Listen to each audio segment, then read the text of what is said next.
Да, это тебе, да? Александр Рыбак. Да, я же. Здравствуй. Привет, Саша, привет. Здравствуйте, меня зовут Саша. Извините, что чуть-чуть опоздал. Спасибо за терпеливость. Вы понимаете меня сейчас? Да. Ну, мы будем стараться. Уже лучше, чем 3 года назад, значит. Ну, русский язык явно улучшился с того времени. Ну, почти, хотя в России немного был больше. В Скандинавии, в Германии. А вот сейчас пора опять. Ну, конечно, естественно. А вот всегда интересно было понимать, как на творческой судьбе артистов отражается Евровидение. Потому что есть некая опасность стать заложником одной песни, которая была исполнена, да, вот большого хита. Как ты считаешь, как складывается твоя именно карьера после Евровидения? Ну, есть 2 типа карьеры. Есть, когда человек так медленно все время больше и больше известным становится, и тогда хиты становятся тоже больше и больше известным. А есть такая карьера, которая сразу первый хит, такой просто, как называется, прорыв, есть такое слово? Да, вот он и был. И после этого я продолжаю со своим творчеством. У меня моя, типа, можно сказать, моя проблема, но и мое счастье тоже, что я пишу музыку не совсем форматную, можно сказать, не совсем радийную. Ну, я помню, мы как-то с тобой были на одном из ток-шоу на канале НТВ у нас, и ты тогда даже не знал, что такое слово формат. Судя по тому, что сейчас ты сейчас употребляешь осмысленно, это слово уже понимаешь, что это. Да. А в чем тебе что говорит не формат? Что это какая-то полуцыганская музыка или что? Почему? Ну, вообще, я же классический скрипач. Я никогда контракт не подписал, что я сейчас буду только попсу играть, а музыку, которая... Ну, я родился, можно сказать, из классической музыки, и я вообще-то классический композитор, но, конечно, этот ажиотаж, это вообще такая привилегия для меня была, так что хочется иногда писать, ну и песни для радио тоже, но это очень редко. А ты учился там, ты, по-моему, прерывал образование на вот эту... Ну, да. Ты учился сейчас? Это тоже было по Европе поехать, в мир посмотреть. Ты закончил образование классическое или нет еще? Вот, сейчас закончил. Уже? Да, 2 месяца назад закончил и самую лучшую оценку получил. Аплодисменты, давайте.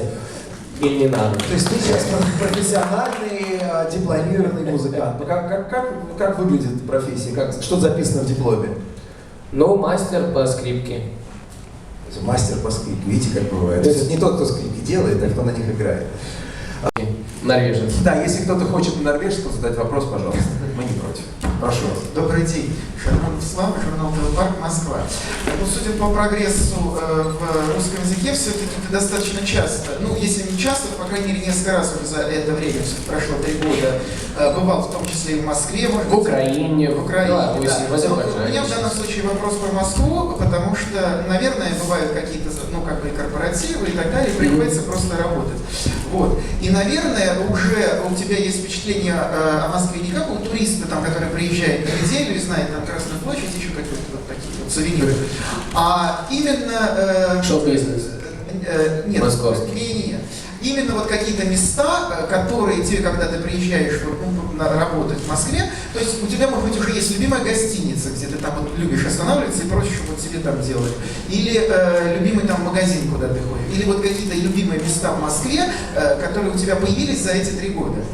Ну, как называется? Помимо как площадь называется, там, где на коньках катаются?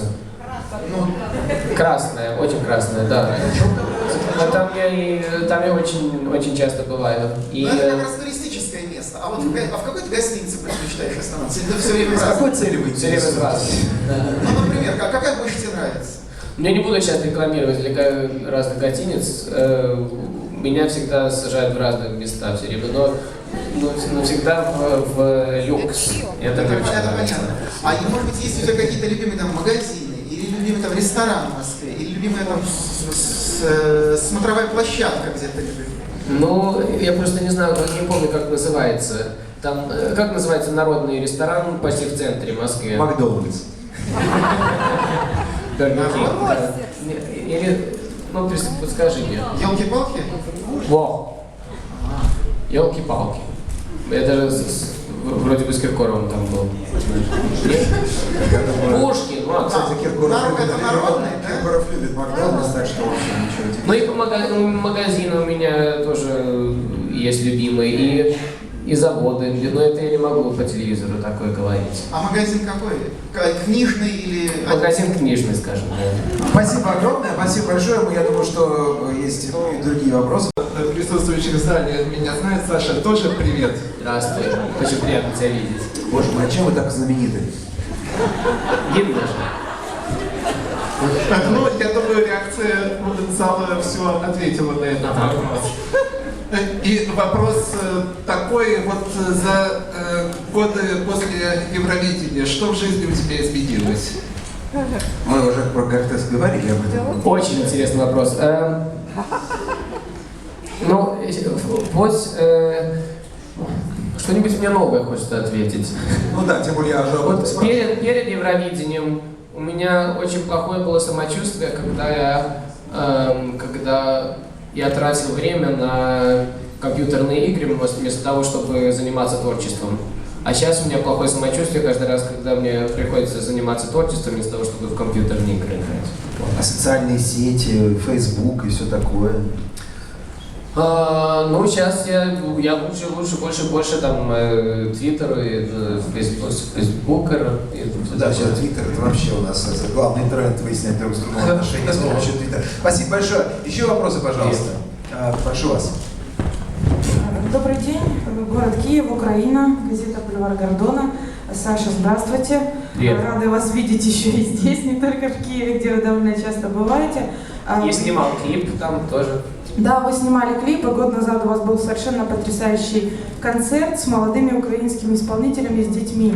Вот, вы поддерживаете молодые таланты, и у нас в стране вас очень любят за это. И вообще вы один из самых любимых наших исполнителей. Вам спасибо. А в Украине вообще еще только еле-еле начал этим творчеством, потому что в Норвегии у меня сейчас много-много проектов, где я не только посещаю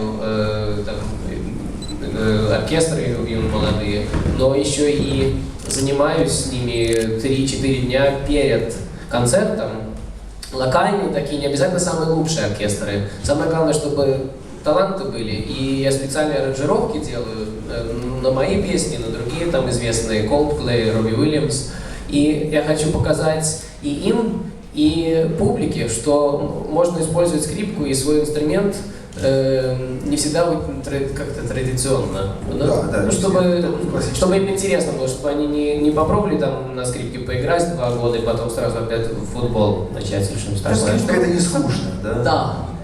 Да. И вот как раз вот, когда речь идет про корпоративы, например, в Москве, у меня, я не знаю, это умно или нет, но очень часто меня спрашивают там 3-4 дня заранее и говорят, можешь ты приехать в Москве, там 40 тысяч евро заплатим, да, ура. А я говорю, извините, но у меня там в маленьком городе в Норвегии уже концерт. Бельгии концерт, да.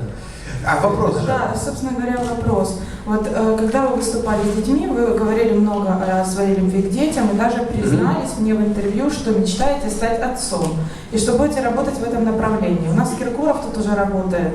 Крайне успешно. Вот, да, и весьма успешно. Вот когда же от вас мы дождемся? Как у вас на этом фронте? И каким образом это произойдет? Нет, детали не будем ходить, но пока что я вообще-то работаю усердно, чтобы не стать отцом.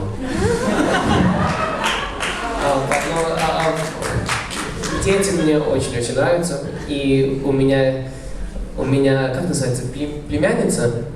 Да, племянница живет здесь, в Витебске, и я надеюсь, что вот сейчас после пресс-конференции я посещу ее и сестру мою Юлю. Да, я помню, пока что я только два раза ее встречал вообще в моей жизни, и второй раз, это вот было 3 недели назад, у нее был день рождения, и я подарил ей билет в парк аттракционы. Это самый-самый лучший день был. Мы не задаем вопросы без микрофона. Ей 6 лет сейчас исполнилось. Уважаемые коллеги, давайте все-таки работать. Скромный, потому что тогда я я не как сказать, отчаиваюсь. Отчаивайся, нет, это Не раз- ты не капризный артист, очевидно. или Ну, что? ну, может, как-то я не расстраиваюсь, спасибо. Расстраиваюсь. Я не расстраиваюсь, когда люди не выполняют этот райдер. Вы согласитесь с трехзвездочной гостиницей без горячей воды с тараканами? Нет. Нет, ну Зачем тараканы в каждой гостинице, и так, и так. По поводу отдыха. Сейчас лето, уже отдыхали, планируете куда-то поехать? Отдых. Отдых. Не, у меня... Я всегда себе говорю, что вот в следующей неделе все, ничего не буду делать, но там звонят из Австралии, например, или из Бельгии, или что такое, и говорят, ну давай, Саша, на 2 дня приеду, и я... Ну ладно. И так вот у меня отдых 2-3 часа, например, здесь у меня отдых. Потом завтра я буду отдыхать на самолете. У меня 2 концерта будет завтра вечером. И как-нибудь отдохну перед этим. Вот. Самое главное, чтобы улыбки были у людей. Тогда я отдыхаю. Последний вопрос по поводу последнего вашего клипа «Стрела Амура» Александра Филатовича. Расскажите, я знаю, что там, мне рассказал Александр, что там сломался вертолет, что вы там что-то вытворяли непонятно. Можете рассказать о съемках этого клипа? Это Александр Филатович лучше чем рассказывать, чем я, но это самый-самый лучший клип мой был пока что, потому что много, во-первых, статистов было, как называется, те, которые участвуют? Да, да. Статисты. И Актеры массовых сцен. да, вертолет не мой был, так что я даже не заметил. Ну, я знаю, что вы были там полуобнаженными на съемке. Да, и все нормально прошло. Лазарев раздевается на сцене, почему, собственно, Рыбак не может это сделать? Последний вопрос. Вы готовы полностью обнаженной фотосессии? Пока что нет. Если очень такая важная причина будет, так придется. А пока что я просто хотел показать, в этом клипе я хотел показать одиночество. Я уверен, что ты привык, что все артисты жалуются, что каждый вечер так одиноко, что новая гостиница и так далее. Многие делают многое для Да. того, чтобы быть одинокими. Ну вот, да, правда. Ну, так что я думаю, что я же сам выбрал эту жизнь, сам выбрал эту карьеру, так что вместо того, чтобы жаловаться, я показал вот такой клип. Спасибо большое, спасибо. Я привык к Никто марафону. не Давай. против, но просто... А это плохо, что ли? Это прекрасно, но просто хотелось бы все-таки Я согласен. Давай, разнообразие. сейчас женский марафон, мы привыкли к этому. Меня зовут Да. Виктория Урбанович, Первый национальный канал, Белорусское радио. Саш, вот после Евровидения, когда мы с тобой общались, ты говорил о том, что, ну, возможно, вот такой взлет, успех, он ненадолго, а потом я доделаю остальные дела, займусь тем, что не успел. Вот, как видим, Ну и доделал. все успешно продолжается. Если бы у тебя появилось свободное время, на что бы ты его потратил? То есть, что бы хотелось сделать, написать, в чем себя попробовать, возможно. То есть уже и танцевальные были проекты, и съемки фильма, что еще? Я бы с удовольствием был бы попробовал как актером быть, но просто я же так плохо по-русски говорю, что в России это не получилось. Ты считаешь, что прекрасно? Спасибо. Ну, значит, если пригласят, так сначала нужно год тогда пожить в Москве, например, выучить по-настоящему язык. Да, это не проблема. Многих латышских и литовских актеров, эстонских и дублировали в советских фильмах. Да? Ну, конечно, у тех, кто был акцент. Ну, а если свободное время, так мне не хочется работать. Вот свободное время, это пока что еще только мечта. Но 2 недели где-нибудь в Лос-Анджелесе с другом лучше. Это был бы рай для меня. Ну вот на самом деле самолеты, поезда, все время километры в пути. В дороге о чем думаете? И думаете ли о чем-то, может быть, рождаются какие-то... Вот в дороге я и пишу новые песни. Я все время пробую эффективным быть. Спасибо большое, спасибо. Ну вот. Прервали, да? Привет. Да, здравствуй. Анатолий Стародубец, «Экопланеты», Москва. Вопрос такой. Саш, ты родился 13 мая. Это не вопрос. Это начало. Да, 13 само по себе число, чертова дюжина. И плюс Даже в пятницу 13. Но у вас такого нет. Здесь У нас тоже. есть это тоже. И тем более считается по народному поверью, что кто родился в мае, тот будет маяться. Вот как в твоем случае? Ну, трудности будут маяться, это проблемы в жизни, трудности. Да, может, Что тебе я- желаешь преодолевать препятствия постоянно. Что я создаю проблемы или что все время проблемы возникают у меня в жизни? У тебя, если Ну, мается. Вообще-то правда. Да, в твоем случае это все оправдывается. И я думаю, что мы сейчас живем в такой эре, что все люди чувствуют, что именно у них самая проблематичная жизнь из всех. И всегда мы пробуем найти какие-нибудь диагнозы, чтобы это оправдать и доказать, что у нас самые большие проблемы, и мы самые сильные. А лучше вместо того, чтобы о проблемах думать, лучше просто жить и радоваться маленьким вещам, которые сбываются. Спасибо. А второй вопрос касается судьбы после Евровидения. Можешь ли ты сказать, что Касается чего Евровидения? твоей судьбы творческой после Евровидения? Можешь ли ты сказать, что европейский шоу-бизнес расступился и принял тебя в свои ряды? Может, часть европейского шоу-бизнеса. Я бы сказал, что да. Там же все-таки, наверное, какие-то тесные сплоченные ряды, чужих не пускают. Ну, и я чувствую, что каждый артист, когда он так пробивается так сильно, как я пробился 3 года назад, так он находит, можно сказать, свою семью в шоу-бизнесе. Кому-нибудь там повезло, и он нашел какого-то суперпродюсера, другой познакомился с другими артистами, например. Я очень рад, что Киркоров принял меня так тепло, потому что первый год он очень мне помог. Без него, я думаю, что карьера моя не такая же интересная была бы. А так я...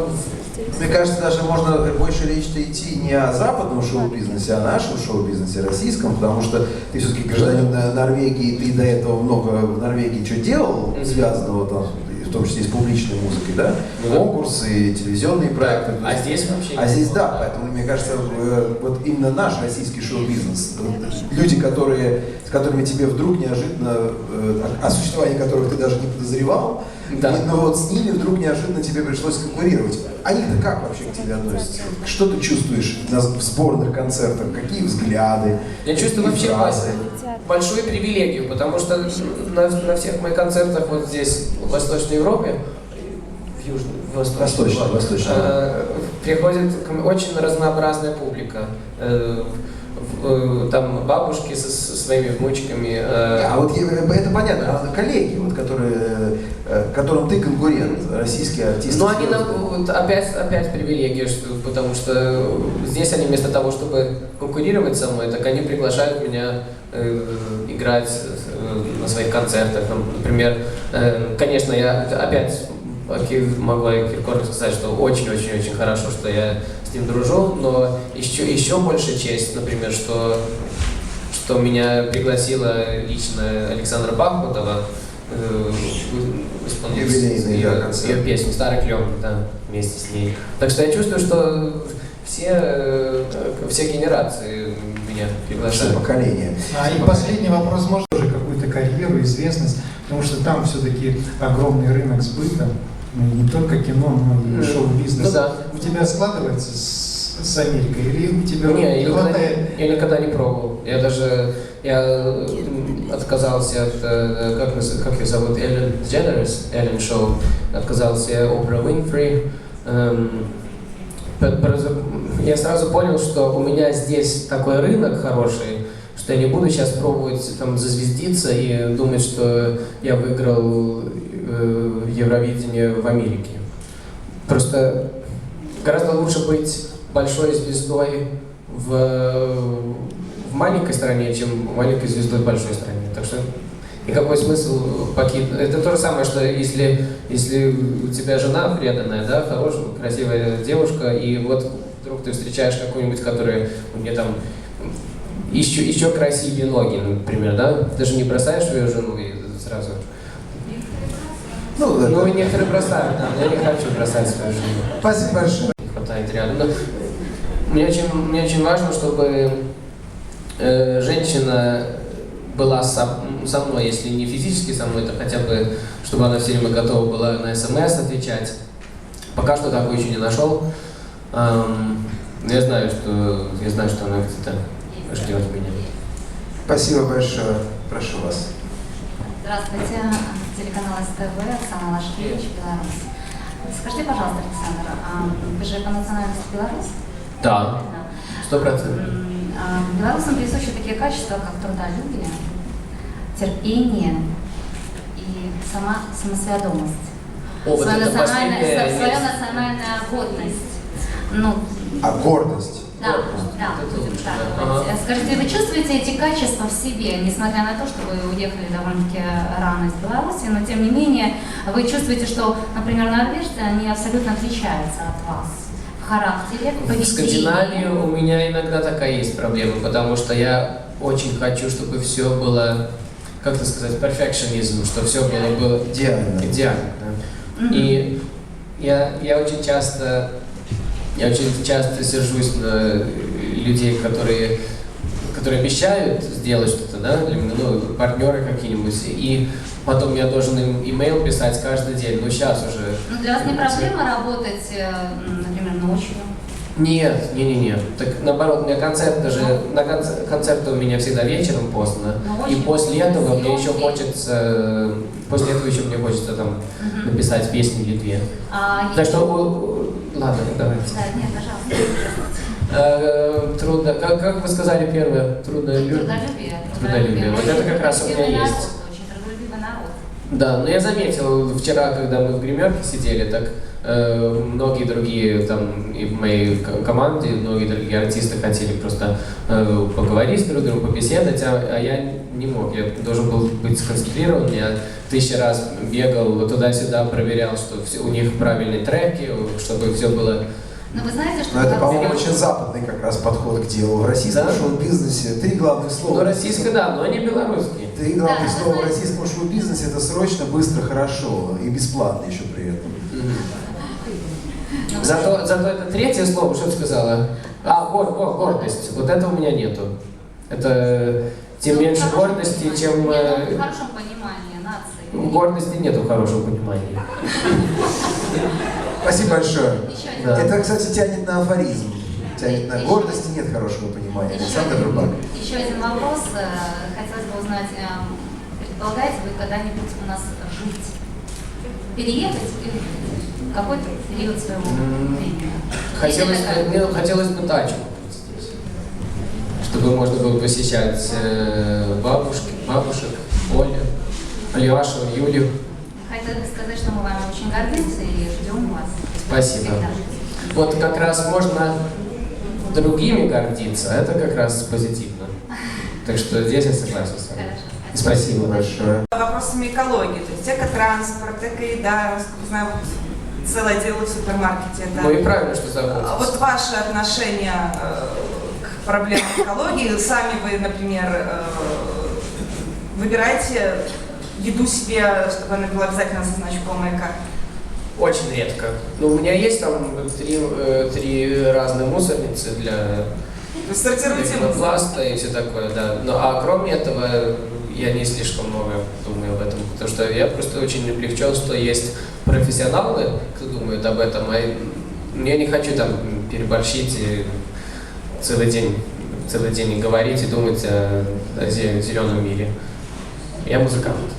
Ясно. А в таком случае, как вот вы со своим напряженным графиком, с постоянными перелетами, как вы восстанавливаетесь? То есть вы прибегаете к каким-то таблетку, проще вам выпить или порошок, или действительно... Восстанавливаться, типа выспаться? Ну, вот Восстанавливаться. Не, мне просто очень важно, вы видите же, как я сейчас сижу, как картошка, то чтобы тем больше ажиотажа вокруг меня, тем больше мне нужно быть совсем таким low energy, чтобы вообще энергию копить. После концертов, когда 1000 девушек хотят автографы, ну не 1000, но 500, скажем. В зависимости от размеров площадки. Фотографии, все такое, автографы. Так я с удовольствием все раздам, но сам я всегда спокойный. Я думаю, это мой секрет. А уже не секрет. Спасибо вам большое. Спасибо большое. Прошу вас. Европа. А кроме этого, здесь много песен на русском. И мне очень интересно, какие отзывы будут не только на белорусском языке. Это русское издание, да? То есть да, это да. для России, для стран СНГ. Да, пора. Но самая моя новая песня называется «Стрела Амура». И вот это вот про этот клип, что я вам говорил, что где голый в душе и все такое. Но здесь на диске я не голый в душе. Я просто рассказываю именно опять о одиночестве. Мне очень всегда важно в моей музыке именно так оголиться, понимаешь, чтобы это было душевно. Ты хочешь быть искренним со своими зрителями, прежде всего, очевидно. Но чтобы не скучно было тоже. Можно да. в продолжение этой темы я просто хотел уточняющий вопрос. Вот тот же диск, да, там основная часть песен на английском языке. И вообще, я просто о чем хотел спросить. Когда идет подготовка к концерту в Бельгии или в Норвегии, в Швеции, это песни англоязычные, это один репертуар, и пишешь ли ты их сам? И, я всегда пишу свои песни на разных языках. Да. Но тексты это нет, особенно русские тексты я не пишу сам. Мне гораздо важнее, чтобы результат был стопроцентный, чем все, что сам сделать. Спасибо большое. Вы что-то зачастили. Ну так, коллеги по несколько, я только один задал. Давай. Как-то нехорошо. Давайте смелее. Зато в очереди стоит второй раз. Давай. Расскажи, есть ли в Норвегии какие-то поверья, наподобие того, что плохо, когда черная кошка перебегает дорогу и тому подобное? Ну вот ты сам сказал сейчас, когда кошку перебегает дорогу. Да. А еще что? Еще, тогда предложи еще что-нибудь. Нет, знаете, у российских артистов очень много плохих примет, все связаны с деньгами, естественно, что ближе всего российским артистам, это, конечно же, деньги. Что нельзя расписываться на банкнотах, афиши должны, потому что денег не на будет. флаге нельзя расписываться. Вот об этом ни разу не слышал. Афиши концерта должны всегда валяться на полу, ни в коем случае не лежать на столе. И если под поездом еще проезжаешь, вот к деньгам.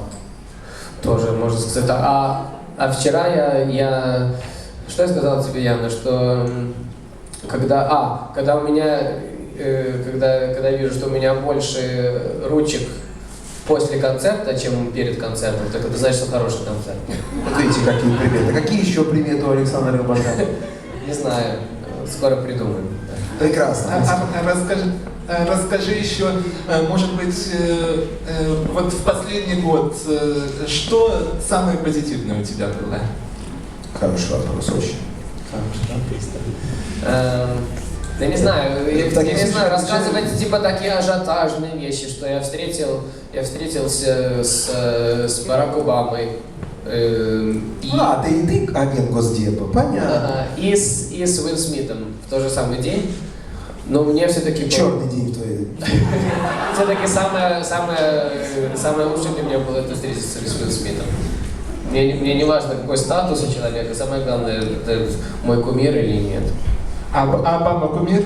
Ну, пока что, да. Голосуйте за Обаму. Прошу вас. Спасибо. Следующий. Добрый день. Здрасте. Садчиков Михаил, журналист из Питера. Скажите, пожалуйста, Саша, вот замечательное у вас чувство юмора. Вот зал просто хохочет через каждые 5 минут. Спасибо. Откуда у вас это чувство юмора? Какой юмор вы любите вообще? И вообще вот ваш этот позитивный настрой, вот вы улыбаетесь, такой ли вы всегда, или вот это некая маска все-таки? Ну что за гримаска? Наоборот, я не улыбаюсь. Это вы улыбаетесь все время, а я здесь, смотри, я такой Я думаю, как раз это мой второй секрет, что поменьше улыбаться, и тогда люди думают, что ты очень улыбчивый. Потому что когда я уже тогда улыбаюсь, тогда я уже искренне улыбаюсь. А вот юмор. А юмор я даже не знаю. Какой вам юмор близок? Есть такое понятие, как британский юмор, да, есть русский юмор, есть американский юмор. Я бы тогда сказал, что у меня норвежский юмор. А вот это как? Да, вот как? Я не знаю, может быть, что я неуклюжий, что вы все время думаете, что я смешной, смешные вещи говорю, а я пробую, может быть, просто что-то сказать по-русски, не получается, и все смеются. Никто не знает. Саш, еще хотел спросить, вы такой немножко подкачанный человек, вы занимаетесь каким-то спортом, Ну, сейчас, перед клипом, нужно же было как-то подбодриться. Вот что? Каким видом спорта вы занимаетесь и за каким видом спорта болеете? Ну, я же понимаю, что вы спросите. 3-4 года назад я работал как personal trainer, как называется? Персональный фитнес-тренер. Персональный тренер, да. И после того, когда после победы, я все-таки пробовал иногда звонить моим ученикам, не ученикам, а тем, которые... С кем ты занимался? С кем я занимался, да. Чтобы... клиентами у нас это фитнес-клуб называется. Да, чтобы продолжить работу бесплатно.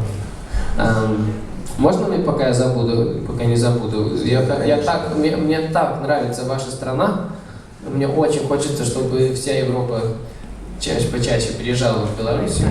Так что можете вы, пожалуйста, сказать? Можно так, да? Конечно, можно. Делай, что вы, когда я скажу раз, два, три, так вы скажете Hello, Europe, welcome to Belarus. Понимаете? Слушай, а вот в нашем райдере такого не было. Давайте попробуем один раз. Раз, два, три. Hello, Europe! Welcome to Belarus! Да, ну это 20% сейчас было. Давайте сейчас 100%. Раз. И потом... Вы такие красивые девушки здесь. Все очень красивые. Так что давайте чуть-чуть бодрее там махайте руками. Давай. Раз. 2, 3. Hello, Europe! Welcome to Belarus! Ну, я думаю, что, собственно, на этой пафосной, патетической, патриотической, сентиментальной ноте мы заканчиваем наш первый звездный час. Давайте огромные аплодисменты.